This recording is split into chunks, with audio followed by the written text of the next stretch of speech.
Kids behind bars find out quickly that they shouldn't try to settle in. They're moved frequently from site to site and from city to state custody. As they get older, they're moved again, and each move means a new school. See, right now what happens is when a student moves from one school in Rikers to the other, they're in a whole different school with a whole different curriculum and a whole different set of teachers, and we don't want that. That's where Nick Marinacci comes in.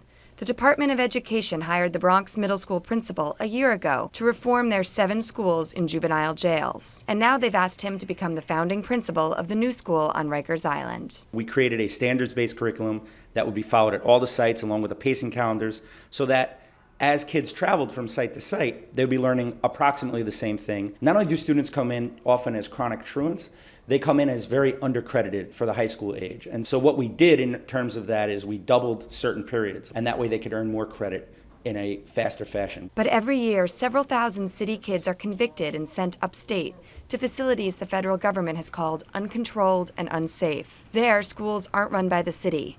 In fact, they're not really run by anyone. Their schools are not accredited. Kids are placed in state custody, and their schools do not follow the New York State education law about accreditation. But the state commissioner of youth jails has been fighting to move those facilities into the city and let the city run the schools. This winter, the first will open in Brooklyn. Trying to keep New York City kids in New York City.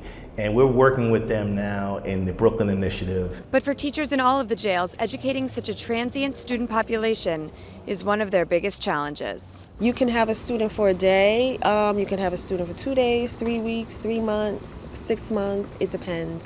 Some students come in on a Monday, they get bailed out on Tuesday, they're gone on Wednesday. From the beginning of January to the beginning of February, you could have a whole new crop of students. If every time a new person comes, you go back to yesterday, then you'd be going back to yesterday every day. But starting this September, new students won't arrive every day. Inmates will go through an academic intake process, so teachers only get new students once a week. And when inmates move to new facilities, their new classes are supposed to pick up where their last classes left off.